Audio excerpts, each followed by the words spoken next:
How's everybody doing? Hope you're all well. This video we're gonna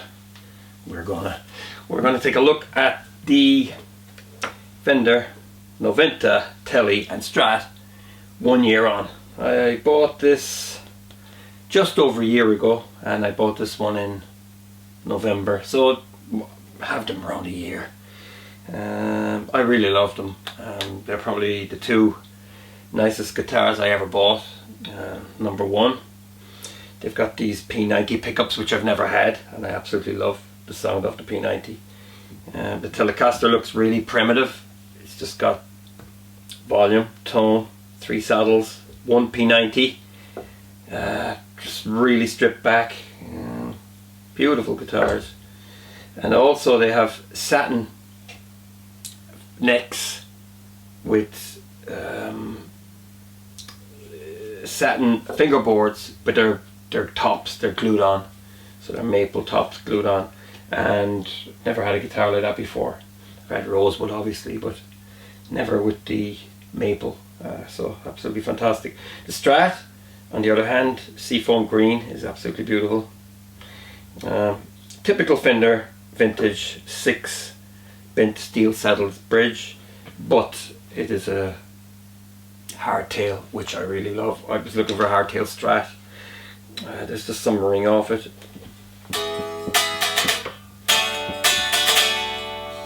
Even plugged out.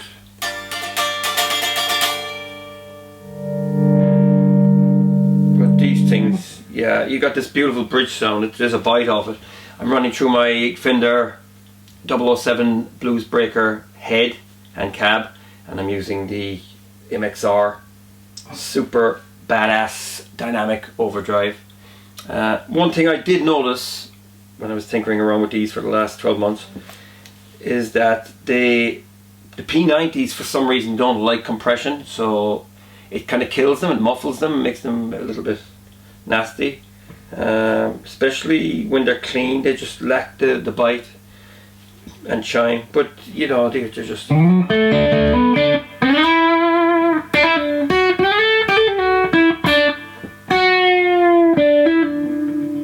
When you back it off,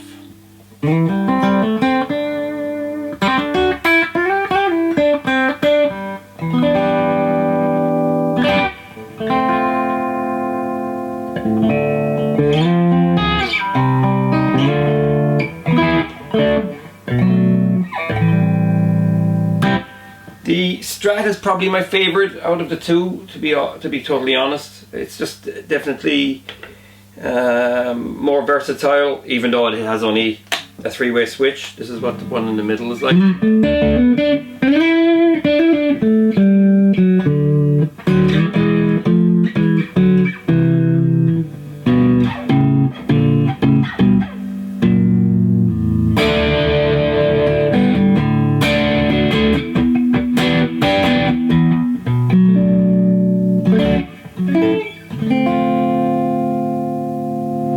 My favorite position here is the neck.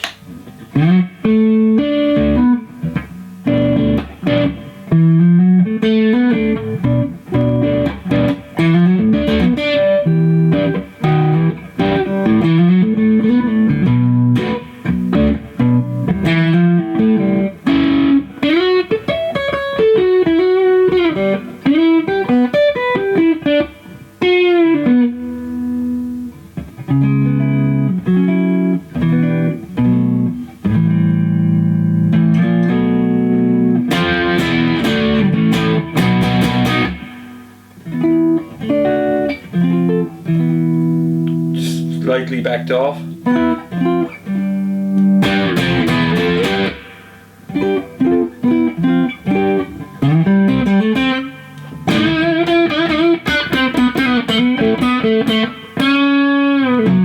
Yeah, I just love the neck on this. It's a modern C, but it's just feel it's the right thickness. It's not too thick, you know. It's not like a Ventira 50s, but it's absolutely beautiful to touch, you know. No skunk trail. You know, the neck is adjusted from the heel here. There's nothing on top. It's got the vintage tuners. It's a fantastic guitar. I really love it. I cherish it, and You know, I'm looking at it. I've been looking at it every day. You know, I'm that sad. I've been looking at it every day, and I just don't think I could live without this one. Yeah, it's a beauty. I absolutely love it. So yeah, one happy puppy.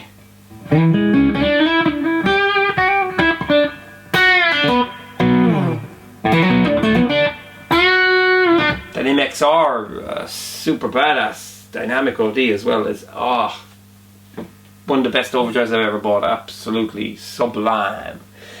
Yeah, so let's check out the Tele. So the Tele, now this is a different beast completely.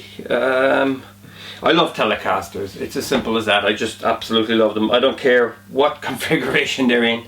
I don't care if there's humbuckers in them, toasters, rails, traditional. I really don't give a damn, you know. I just absolutely love Telecasters. This one in butterscotch, you know, there's it's obviously going for a kind of a vintage Gibson Les Paul Junior look. You know, the saddles are compensated. They're just skewed. You know what I mean? They're just, you know, it doesn't bother me in the least. They look a little bit twisted, but that's cool. You know, that's. The sawn-off bridge is cool. I love the way that the two buttons are just here. That's the volume. And that's the tone. So yeah, that's all you have. There's nothing else. You know, string through. Again, the neck, I presume it's the same as, it's a 60C, this one is called. Again, there's no skunk stripe, and it's satin, and it's absolutely incredible. It just feels so good in your hand. And of course the top, the fingerboard is actually glued on as well. And again here, it's so minimal. It just looks like the Pro-type Telecaster. It's insane, you know. Yeah, I love it. And I love the way that it's darker than the Strat. The fingerboard's darker. It's just, it looks slightly roasted, but I don't think it is, you know, it's just dyed. But this one, you know, it's a fantastic guitar. Like I said, not as versatile, and it's not as clean as a normal Telecaster. I will say that. If you think this is going to be, you know, a clean Telecaster for that kind of clean country chicken picking bite, well, you're not really going to get it. I've done a gig with it, and I was surprised. It sounded fantastic to play at a gig. Same with this. I was just blown away by the sound behind me coming out of the amplifier. You know, the amplifier, when you take it out of the house, it always sounds different. Always sounds different. But this is pretty stripped down. It's not for everybody, but like I said, I like Esquires, so I love this. But yeah, it's just, yeah, it's amazing. It's kind of mottled as well here. When I look at it, it's absolutely fantastic.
Beautiful sustain. Yeah, I kind of bought this as an afterthought. You know, I just thought, you know, it was an afterthought. I was thinking, do I really want it? And I'm so glad I did, because, you know, eventually these things aren't going to be made anymore, and people are going to be hunting them down.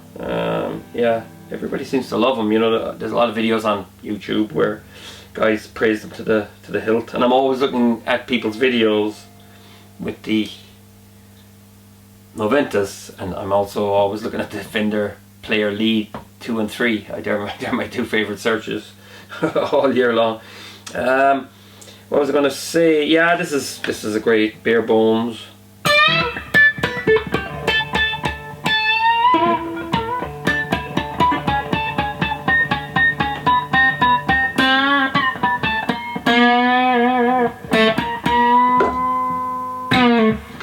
Yeah, so there is a Jazzmaster in the range.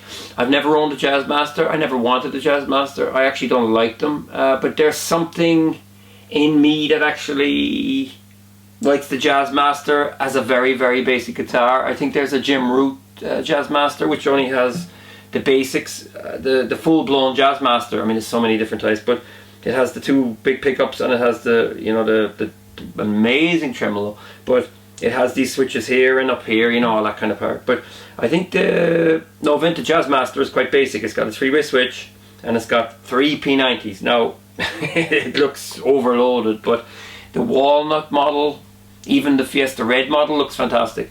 If I was going to buy one and I had to have one, and I don't like Pau Ferro, but the walnut has the Pau Ferro neck, I'd probably polish it and oil the daylights out of it. You know, I would never rule it out. I don't think I'd buy one brand new, but down the track maybe. It would be nice to have the 3 Noventa guitars. You know, Jazzmaster, like, they're not my thing at all, but the tremolo on it, when it's set up right, has got an amazing swell. It's fantastic. Yeah, so that's it. 1 year on, I'm very happy with these. Fender are making fantastic instruments now, better than ever. And I'm just kind of excited. I wonder what the next thing they'll do. What's the next thing that they're going to make? You know, like they brought back the Lead 2 and the Lead 3, which was great. I wish they'd bring back a Lead 1 in Ferrari yellow with a rosewood fingerboard. I'd buy it just to have the 3. But that's insane, you know. I'm very happy with these. I kind of feel that they're the kind of custom shop guitars in my head that I never knew I wanted, you know. 3-way in a Strat, I was saying it for years, I'd love a 3-way Strat, but for some reason, traditional Strat, there's just millions of them out there, and you know, I've yet to find one that I absolutely adore. I think the new AV2 Fiesta Red 61 is a incredible, credible guitar with the rosewood. I get goosebumps thinking about it. So anyway, that's it. That's the Noventa. That's 2 of them. Someday maybe there'll be a 3rd. I'm not sure. But that's it. Thanks for watching. Feel free to subscribe and take care.